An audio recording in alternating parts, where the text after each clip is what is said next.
Bonjour à tous et bienvenue sur Graines de Voyageuse, la chaîne YouTube, j'espère que vous allez bien.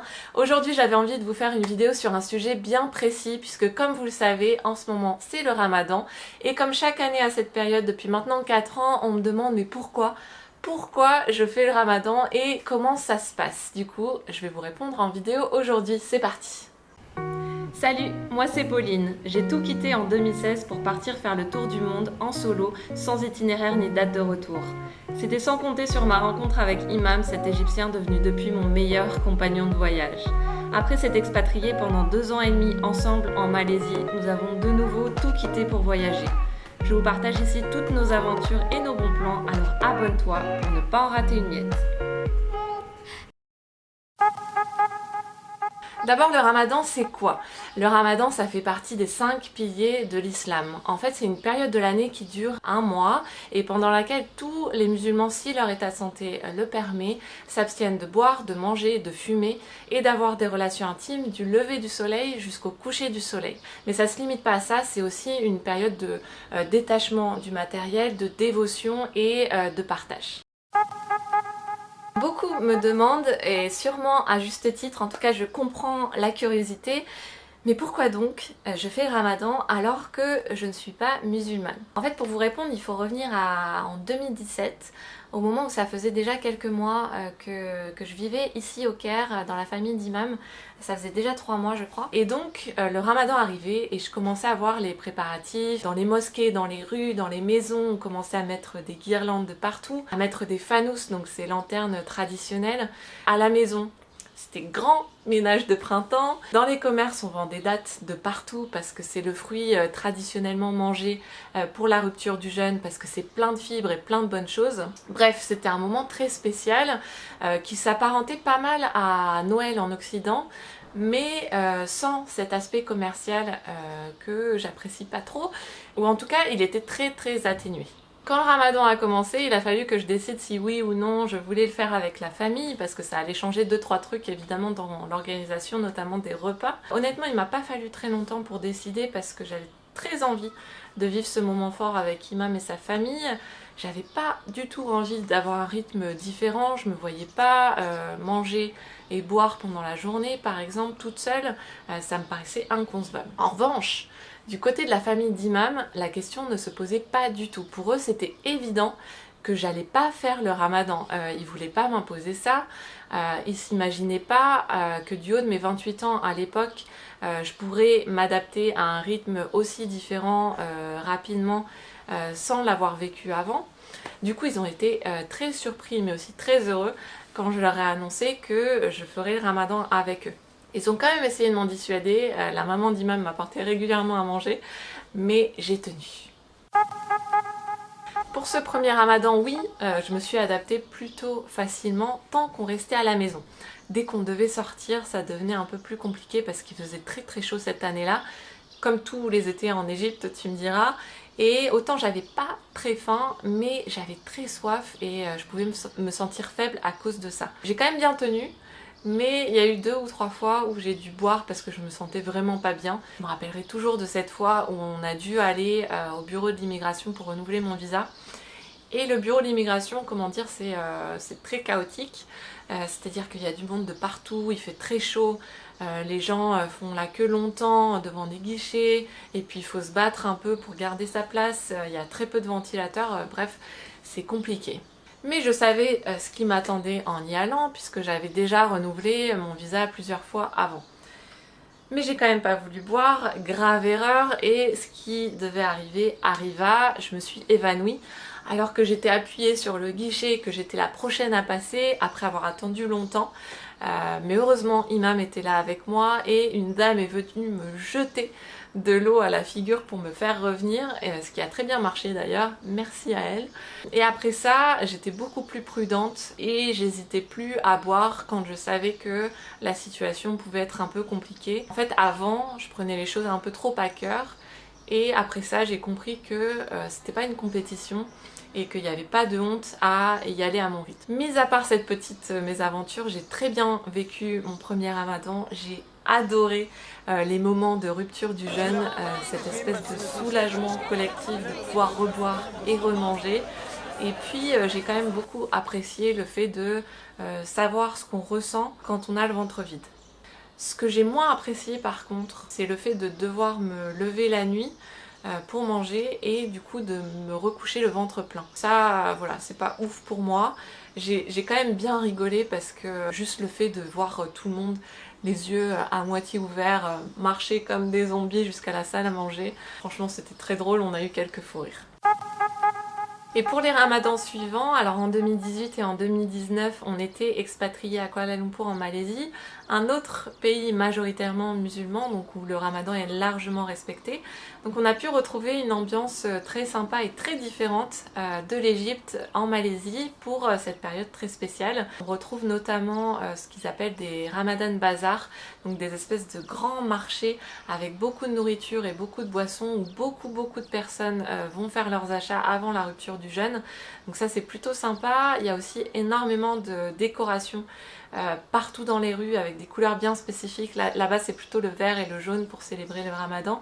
Et donc on retrouve ça partout dans les rues, dans les immeubles, dans les malls qui sont énormes là-bas. Et puis à la fin du ramadan, il y a ce qu'on appelle l'Aïd, et à cette période-là, il y a ce qu'on appelle les open house. Donc en fait en Malaisie, les habitants, les Malaisiens reçoivent chez eux, donc ouvrent leurs portes et reçoivent n'importe qui, peu importe leur religion et leur origine d'ailleurs, pour les inviter à manger. Donc ça c'est vraiment chouette. Je me rappelle notamment d'une fois où on attendait notre bateau pour se rendre sur l'île de Kapas.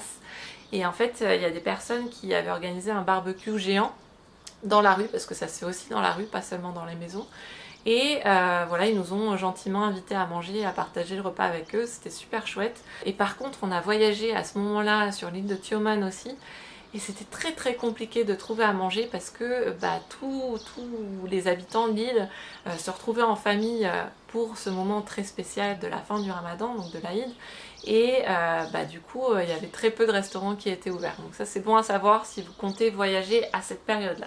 Quant à mon ressenti personnel, ces 2 années se sont très bien passées pour moi. J'appréhendais beaucoup le fait de travailler pendant le ramadan parce que je me demandais si j'allais tenir et rester productive tout en ayant faim et soif. Il faut savoir que la plupart des entreprises en Malaisie aménagent les horaires pour les employés musulmans pour qu'ils puissent rentrer plus tôt chez eux. Donc en fait dans la mienne, ce qui s'est passé c'est que comme les musulmans n'avaient pas de pause déjeuner, ils pouvaient rentrer 1 heure plus tôt chez eux.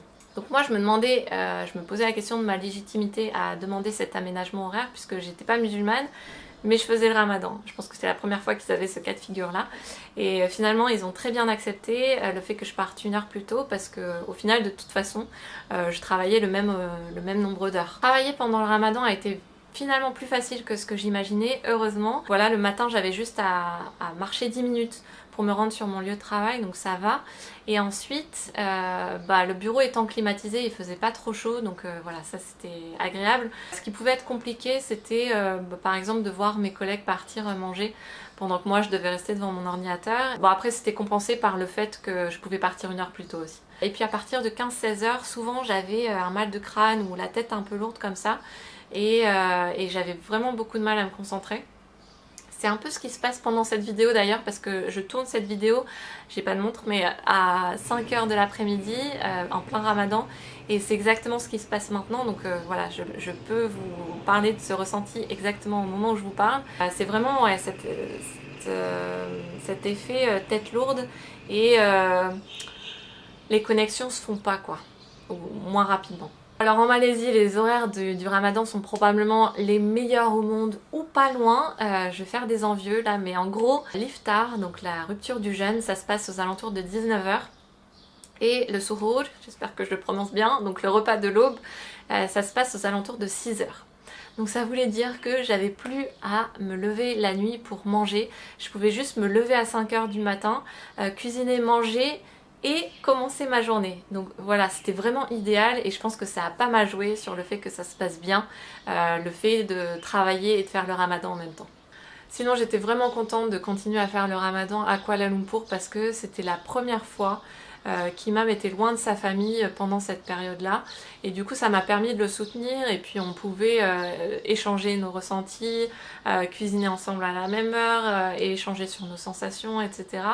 Et puis c'est toujours sympa de rompre le jeûne ensemble, que ce soit tous les deux ou avec des amis. Alors cette année, on n'avait pas du tout prévu de passer le ramadan en Égypte. On devait être rentré en France 3 semaines avant le début du ramadan. Et finalement, la pandémie que vous connaissez tous en a décidé autrement. Bon, ce qui n'est pas plus mal parce que passer le ramadan en famille, ça lui donne une saveur particulière. Et puis, on adore la nourriture ici.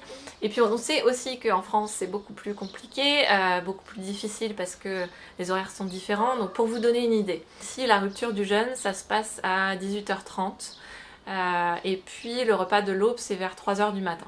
En France, la rupture du jeûne est aux alentours de 21h si je ne me trompe pas et le repas de l'aube est autour de 4h du matin. Donc voilà, c'est beaucoup plus difficile en France. D'ailleurs, si vous faites le ramadan en France, bon courage et dites-moi comment ça se passe en commentaire, comment vous le vivez parce que j'appréhende quand même. Du coup, j'ai complètement changé mes horaires pour m'adapter au ramadan ici. Je sais pas si c'est une bonne chose, honnêtement je pense pas, mais c'est ce qui s'est fait naturellement pour moi. Donc en fait ce qui se passe c'est que je me couche que après le repas de l'aube, donc je me couche qu'à 4h du matin. En fait ça me permet de pas me lever, parce que j'aimais vraiment pas ça, de me lever en pleine nuit pour manger et de me recoucher le ventre plein. Donc là ça me permet de rester éveillée jusqu'au repas, qu'on prépare de temps en temps d'ailleurs pour le reste de la famille, comme ça eux ils n'ont pas à se lever. Et du coup après je me couche que 1 heure après le repas, comme ça me permet de digérer un peu. Et ensuite, comme j'ai pas d'horaire, que je travaille en ligne et que je travaille pour moi, je peux travailler quand je veux, donc du coup je me lève qu'à midi. Je revis ma vie d'ado quoi. Alors le point négatif dans tout ça, c'est que moi en temps normal, je suis très productive tôt le matin. Donc l'idéal pour moi c'est de me lever à 5h30, 6h du matin, de me faire une petite heure de routine matinale et ensuite d'attaquer le travail jusqu'à 11h midi. À cette heure-là, je prends mon premier repas et après ça, je suis 10 fois moins efficace le reste de la journée. Et ensuite le soir, l'idéal pour moi c'est de me coucher assez tôt pour avoir 7 heures de sommeil. Donc si je me lève à 5h, il faudrait que je me couche à 10h du soir. Donc autant vous dire que là, avec ces nouveaux aménagements horaires, on dit adieu à la productivité. Mais bon, vu que c'est très calme en ce moment avec le Covid, c'est pas très grave. Voilà, j'espère que grâce à cette vidéo vous aurez compris pourquoi je fais le ramadan. Ça veut pas dire que je m'impose de le faire tous les ans, mais tant que j'en ai l'envie et la force, j'ai envie de dire pourquoi pas. Ça veut pas non plus dire que j'encourage ou que j'incite les personnes dans des couples mixtes à faire le ramadan. Au contraire, chacun a sa propre vision des choses et c'est tant mieux. J'avais juste envie de répondre collectivement à ceux qui me posent la question parce que je comprends que ce n'est pas commun et qu'on peut se poser la question.